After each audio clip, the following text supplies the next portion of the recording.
নমস্কার বন্ধুরা, welcome back to my channel. তো আজকে আমি এই ভিডিওটা করছি মেনলি যেটা পাল আর দেবনাথ ফ্যামিলি তাদের দুজনের জন্যই।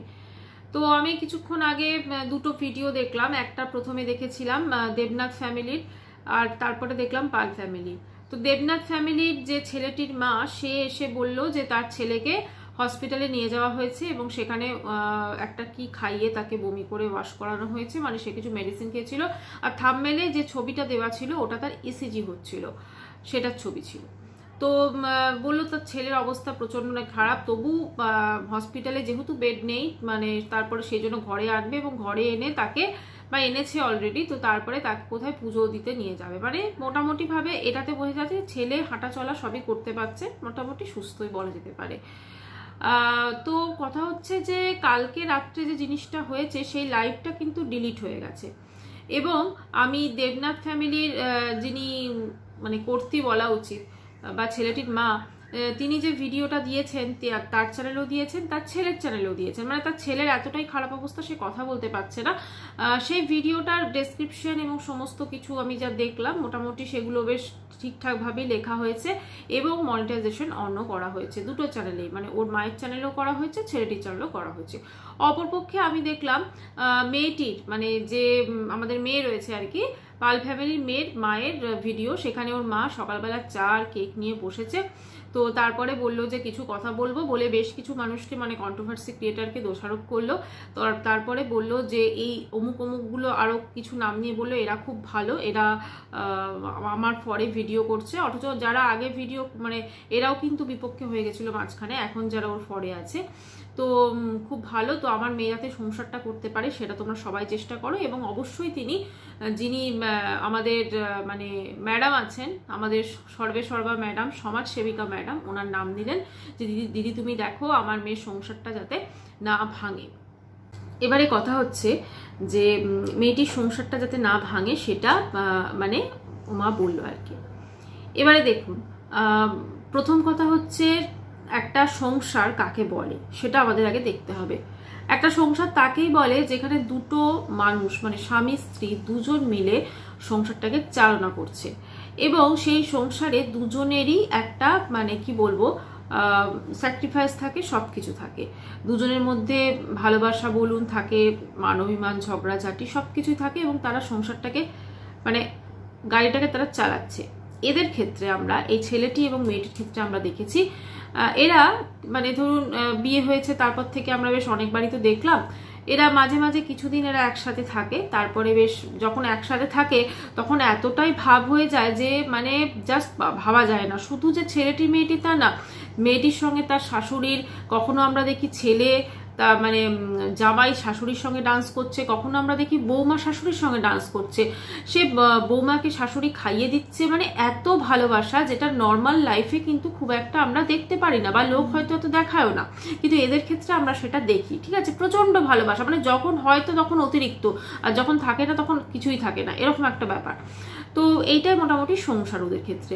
কালকের যে ঘটনাটা দেখলাম, সেই ঘটনাটাতে মেয়েটা, সত্যি কথা বলতে কি, আমরা যারা ক্যামেরার এই পাশে ছিলাম আমাদেরই প্রচন্ড ভয় লাগছিল। মানে একটা মেয়ে ওইভাবে, তাকে তার শ্বশুর শাশুড়ি এবং যে ছেলেটি, সে এসে বলছে তুমি আমাকে ওষুধ খাইয়ে দিয়েছো, তুমি আমাকে মেডিসিন খাইয়ে দিয়েছো। তার পরবর্তীকালে জানা যাচ্ছে সেই মেডিসিনগুলো ছিল সেই মেয়েটির ভিটামিন সি বা কিছু একটা মেডিসিন। তো তারপরে সে এতটাই, তারা নাকি সেই ভিটামিন খেয়ে অসুস্থ হয়ে যাচ্ছে, তাদেরকে সোজা হসপিটালে নিয়ে যাওয়া হচ্ছে। এবং বাবা ছেলে দুজনেই তো খেয়েছিল, কিন্তু বাবা ছেলে দুজনকে, বাবাকে দেখলাম তো মোটামুটি, বাবাকে আজকে দেখিয়েছে ক্যামেরায়, ছেলের এতটাই অবস্থা খারাপ হয়ে যাচ্ছে হসপিটালে গিয়ে তাকে বমি করতে, এবং মা সমানে ছেলেটাকে বলছিল তুই মরে যাবি, তুই এ হয়ে যাবি, তুই ওই হয়ে যাবি। কিন্তু ছেলেটি ফোনটাকে ঠিকঠাক রেখেছে, ছেলেটি ফোনটা এমন জায়গায় সেট করেছে যেখান থেকে আমরা সবকিছু দেখতে পাই। ছেলেটি লাইভটা কিছুতেই অফ করবে না। যখন পাশের বাড়ির কেউ একজন এসে বলল তুই এখনো হসপিটালে যাচ্ছিস না, এখনো লাইভ চালিয়ে রেখেছিস, মানে তাদের কাছে ব্যাপারটা, বা আমাদের সবার কাছে ব্যাপারটা ভীষণই একটা অন্যরকম। আবার আমরা যদি অপর ক্ষেত্রেও ধরি, ধরুন কারোর মেয়ের বাড়িতে আগের দিন রাত্রিবেলা সেই মেয়েটিকে তার শ্বশুর বাড়ির সব লোকজনরা এসে বলেছে যে তুমি আমার ছেলেকে মারতে চাইছো বা আমাদের বিষ খাইয়ে দিলে, এরকম একটা সিচুয়েশন। সেই মেয়েটি পুরো কি করবে, লাইফ চালিয়ে সে ঘুরে বেড়াচ্ছে, সে তাকে সবাইকে রিকোয়েস্ট করছে তুমি আমাকে নিয়ে চলো তোমার বাড়িতে, তুমি আমাকে নিয়ে চলো তোমার বাড়িতে। সেরকম একটা সিচুয়েশনে থাকা কোনো মেয়ের মা পরের দিন সকালবেলা চা খেতে বসে দেখাবে দেখো এই হচ্ছে চা, এই হচ্ছে আমার কেক। এটা কি পসিবল? এটা কি সত্যি রিয়েলিটি? এটা কি সত্যি হয়? এই প্রশ্নগুলো না আমাদের নিজেদেরকে করা উচিত। আমরা যারা ওদের ভিডিওতে ভিউজ দিই, আমরা যারা ওদের এই প্রত্যেকটা ইমোশনকে আমরা এতটা ভ্যালু দিই, আমি বলছি না যে এই জিনিসগুলো মিথ্যা বা এই জিনিসগুলো ঘটেনি, না। এরকম ধরনের ওরা একটা তিলকে পর্যন্ত তাল করে দিচ্ছে। দেখুন মানে ওই ছেলেটি মেয়েটির কি ঝগড়া হয়েছে, সব স্বামী স্ত্রীর ঝগড়া প্রত্যেকটা বাড়িতেই হয়, কিন্তু ওদের সামান্য ঝগড়া থেকে অনেক বেশি ঝগড়া বেড়ে যাচ্ছে। আজকে মেয়েটির মা বলছে মেয়েটি যেন সংসার করতে পারে। মেয়েটির মা কি একবারও এটা ভেবেছে যে মেয়েটি ওইখানে কতটা সুরক্ষিত? আজকে ওই যে ম্যাডাম যে ওখানে মেয়েটিকে ছেড়ে এসেছে কতটা সে সুরক্ষিত, সেটা কি একবারও ভেবেছে? আজকে যারা এইটুকু একটা সামান্য বিষয়, যেখানে তার ওষুধ খেয়ে ফেলেছে এবং সেটা বলছে যে ঘরের বৌমাকে বলছে তুমি খাইয়ে দিয়েছো, তুমি খাইয়ে দিয়েছো, এমন একটা ব্যাপার যেন অ্যাজ ইফ কি মেয়েটি নিজে হাতে ধরে তার শ্বশুর এবং তার হাজবেন্ডকে ওষুধ খাইয়ে দিয়েছে। ঠিক আছে, তো এই যে ব্যাপারটা, আজকে ছোটখাটো বিষয়টা কালকে অনেক বড় রূপ ধারণ করতে পারে এবং তখন হতে পারে, ঈশ্বর না করুক, কোনো মারাত্মক কাণ্ড ঘটে যেতে পারে। তাহলে আমরা কিভাবে এটা বলতে পারি যে মেয়েটার সংসারটা বাঁচুক? আজকে সত্যি কথা কি ওই মেয়েটির জন্য ওই ছেলেটি পারফেক্ট, কারণ ছেলেটির যে রূপ এবং তার বাড়ির লোকের যে রূপ আমাদের সামনে এখন চলে আসেছে, এর আগে আমরা দেখেছি, আমরা কল্পনা করেছি, আমরা ভেবেছি যে না এই ছেলেটি ঠিক না, কারণ এর সাথে মানে দুজন তার মহিলা সত্যি কথা দরকার, একজনের সাথে যখন থাকে না, থাকতে পারে না, তখন অন্যজনের সাথে থাকে। আমরা সমস্ত কিছু দেখেছি, কিন্তু কালকের লাইভে অনেকটা জিনিস কিন্তু আমাদের পরিষ্কার হয়েছে। আজকে মেয়েটি ছেলেটিকে প্রচন্ড ভালোবাসে এবং ছেলেটির সাথে সে সংসার করতে চায়, কারণ তার বয়স খুব অল্প, তার প্রচন্ড ইমোশন সে আছে তার মধ্যে এবং সে প্রচন্ড ইমোশনালি একটা উইক ওই ছেলেটির প্রতি। ছেলেটি সেটা ভালো করে বোঝে। ছেলেটি কিন্তু প্রচন্ড শেয়ানা এবং তার বাড়ির লোক আরো বড় শেয়ানা। তাই জন্যই তারা তাদের ছেলের সমস্ত মানে ছোটবেলা থেকে সমস্ত রকম অসভ্যতাকে তারা মেনে নিয়েছে।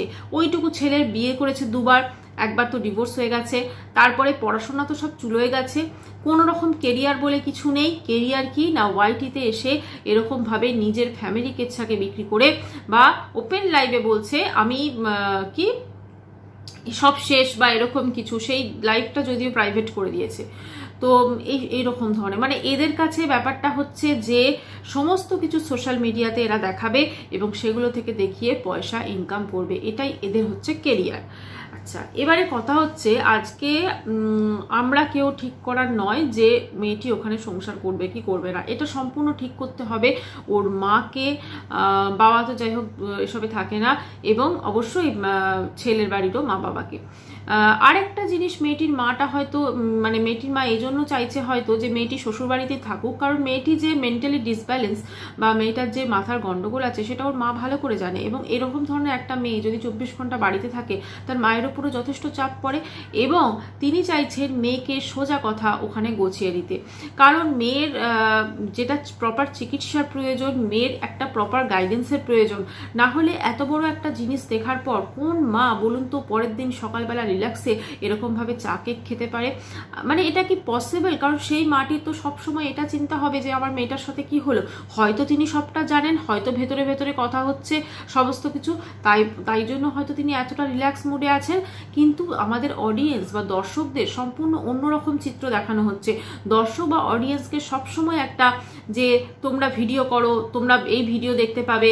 এখন আজকের ভিডিওটা এখানে শেষ করছি। শুধু একটা ভিডিও, ওয়াইটিতে একটা ভিডিও করা মানে তো এমন নয় যে আমি একটা ভিডিও এরমভাবে শ্যুট করলাম আর সেটাকে পাবলিশ করে দিলাম, তা তো হয় না। একটা ভিডিওর এডিটিংয়ের দরকার পড়ে, একটা ভিডিওর ডেসক্রিপশন লেখার দরকার পড়ে। এদের সংসারে এদের জীবনে এত কিছু ঝামেলা চলছে, কিন্তু পরের দিন সেই ভিডিওগুলো ঠিকঠাক পোস্ট হচ্ছে, সেগুলো ডেসক্রিপশনও লেখা হচ্ছে, সেগুলো সমস্ত কিছু হচ্ছে। কি করে হচ্ছে বলুন তো? আজকে এই প্রশ্নগুলো আমার মনে হয় আমাদের করা উচিত। আজকে যারা আমরা এই ধরনের ফ্যামিলি কেচ্ছা দেখতে দেখতে অভ্যাস হয়ে গেছে আমাদের, এবং আমরা যা দেখাচ্ছে এরা তাই দেখাচ্ছে। কালকে রাত্রে যে জিনিসটা ওরা দেখিয়েছে, সত্যি কথা এখান থেকে ওয়াইটি থেকে আমরা কি শিখবো এই সমস্ত ভিডিওগুলো দেখে, এই সমস্ত লাইভগুলো দেখে। যা কিছু হচ্ছে লাইভ করতে বসে গেছে। ছেলেটিও দেখবেন কিছুক্ষণের মধ্যে হয়তো লাইভ করবে আজকে রাত্রে, বলবে যে আমি কালকে মরে গেছিলাম আজকে বেঁচে উঠেছি। এদের তো এরকমই ব্যাপার। আবার আমরা দুদিন পর দেখবো ছেলেটা মেয়েটা আবার সব ঠিকঠাক হয়ে গেছে, আবার দুদিন পর দেখবো আবার কিছু ঝামেলা। মানে এটা যখনই কিছু ঝামেলা হবে সেটা নিয়ে ভিউজ বাড়বে, এই হচ্ছে ব্যাপার। তো এইগুলো নিয়ে না যেরকম যেরকম দেখবো সেরকম আপডেট দেবো এবং সেরকম ভিডিও আসবে। একটাই কথা বলবো যে যারা কন্ট্রোভার্সি ক্রিয়েটাররা আছেন, যারা এদেরকে মানে ছেলের পক্ষ নিয়ে ভিডিও করেন বা মেয়ের পক্ষ নিয়ে ভিডিও করেন, তারা সবাই খুব সাবধান, কারণ এরা যে কোনো সময় পাল্টে খেতে পারে। এবং এদের ব্যাপারটা হচ্ছে নিজেদের মধ্যে, দুটো ফ্যামিলির মধ্যে আন্ডারস্ট্যান্ডিং আছে হয়তো, বা না হলে এত রিল্যাক্স মুডে কেউ থাকতে পারে না। ঠিক আছে, এটাই বলার ছিল। যাই হোক, ভিডিওটা এখানে শেষ করছি। ভালো লাগলে চ্যানেলটি সাবস্ক্রাইব করার অনুরোধ রইল। বাই, আবার পরে দেখা করছি। বাই।